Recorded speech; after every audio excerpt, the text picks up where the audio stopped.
जय हिंद। स्वागत है आपका आपके अपने यूट्यूब चैनल पर। दोस्तों, इस वीडियो में हम हिंदी में क्रिया यानी कि वर्ब के बारे में बात करेंगे। क्रिया क्या होता है, क्रिया की क्या परिभाषा होती है, क्रिया के कितने प्रकार होते हैं, इन सारी चीज़ों को विस्तार से समझेंगे। वीडियो शुरू करने से पहले मेरा निवेदन है आपसे कि अभी तक आपने हमारे चैनल को सब्सक्राइब नहीं किया है तो प्लीज़ सब्सक्राइब कर दीजिए। तो चलिए शुरू करते हैं। सबसे पहले हम लोग देखेंगे क्रिया की परिभाषा। शब्द या शब्द समूह जिनके द्वारा किसी कार्य के होने या किए जाने का बोध हो, वो क्या कहलाता है? क्रिया कहलाता है। वो या शब्द हो सकते हैं या शब्दों के समूह हो सकते हैं जिनसे किसी कार्य के होने या किए जाने का बोध हो। क्या कहलाता है? क्रिया कहलाता है। एग्जाम्पल समझिएगा। सीता नाच रही है। यहाँ पर सीता क्या कर रही है? नाच रही है। यानी कि नाचना क्या है? क्रिया है। यानी नाचना यहाँ पर संपन्न हो रहा है, इसलिए नाचना क्रिया है। दूसरा एग्जाम्पल देखिए। बच्चा दूध पी रहा है। बच्चा क्या कर रहा है? दूध पी रहा है। यहाँ पर पीने का कार्य संपन्न हो रहा है, इसलिए यहाँ पर भी क्रिया है। ओके। अब चलिए क्रिया के भेद को हम लोग देखते हैं। क्रिया के प्रकार कितने होते हैं? कर्म के आधार पर। किसके आधार पर? कर्म के आधार पर क्रिया मुख्यतः दो प्रकार की होती है। कौन कौन सी? अकर्मक क्रिया और सकर्मक क्रिया। अब हम लोग एक एक करके अकर्मक क्रिया और सकर्मक क्रिया को समझेंगे। सबसे पहले आता है अकर्मक क्रिया। वे क्रियाएं जिनके साथ प्रयोग नहीं होता है, जिनके साथ कर्म का प्रयोग नहीं होता है, उन्हें क्या कहते हैं हम लोग? अकर्मक क्रियाएं कहते हैं। अगर अकर्मक को हम लोग डिफ्रेंशिएट करें तो यहाँ पर लिखा गया है आ मतलब नहीं और कर्म मतलब कर्म। ऐसी क्रियाएं जिनमें कर्म नहीं हो, वैसी क्रियाओं को क्या कहते हैं? अकर्मक क्रिया कहते हैं। एग्जाम्पल के माध्यम से समझने का प्रयास करते हैं। जैसे गीता सो रही है। यहाँ पर देखिए केवल और केवल सोना लिखा हुआ है, कर्म यहाँ पर नहीं है, इसलिए यह क्रिया क्या हो गई? अकर्मक क्रिया हो गई। दूसरा एग्जाम्पल देखिए। बच्चा जाग रहा है। बच्चा क्या कर रहा है? जाग रहा है। कर्म नहीं है, इसलिए यह भी अकर्मक क्रिया है। तीसरा एग्जाम्पल देखिए। युवक हंस रहे हैं। यहाँ पर केवल हंसना बताया गया है, कर्म नहीं बताया गया है। रमा हंसती है। यहाँ इस एग्जाम्पल में भी आप समझ सकते हैं कि कर्म नहीं है। अगला एग्जाम्पल है श्याम दौड़ता है। दौड़ने में भी कोई कर्म नहीं है, इसलिए ये भी अकर्मक क्रिया है। बच्चा रोता है। रोने में भी कोई कर्म नहीं है, इसलिए ये भी अकर्मक क्रिया है। चलिए, हंसना, रोना, जागना, दौड़ना, उड़ना आदि यानी कि इस टाइप के जितने भी चीज़ें आती हैं वो सारी क्रिया क्या कहलाती हैं? अकर्मक क्रियाएं कहलाती हैं। अब हम लोग चलते हैं सकर्मक क्रिया पर। जिस क्रिया को करने के लिए कर्ता छोड़कर पर बल पड़ता है उसे क्या कहते हैं? सकर्मक क्रिया कहते हैं। क्या छोड़कर? कर्ता को छोड़कर कर्म पर बल पड़ता है उसे क्या कहते हैं? सकर्मक क्रिया कहते हैं।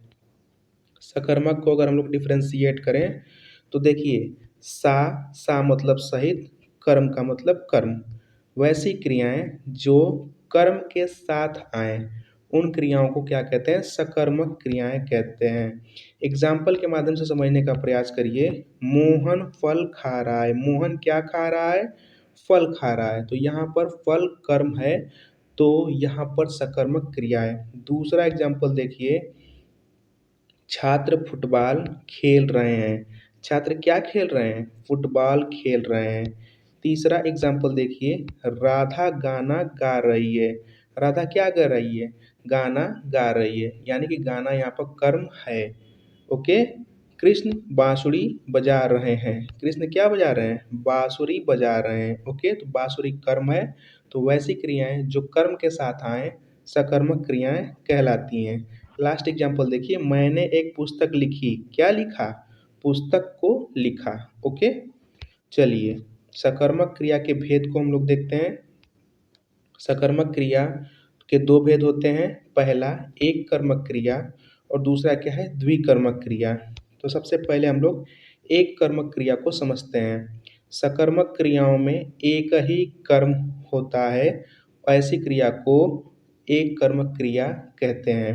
ऐसी सकर्मक क्रियाएं जिनमें एक ही कर्म हो, वैसी सकर्मक क्रियाओं को क्या कहते हैं? एक कर्मक सकर्मक क्रिया।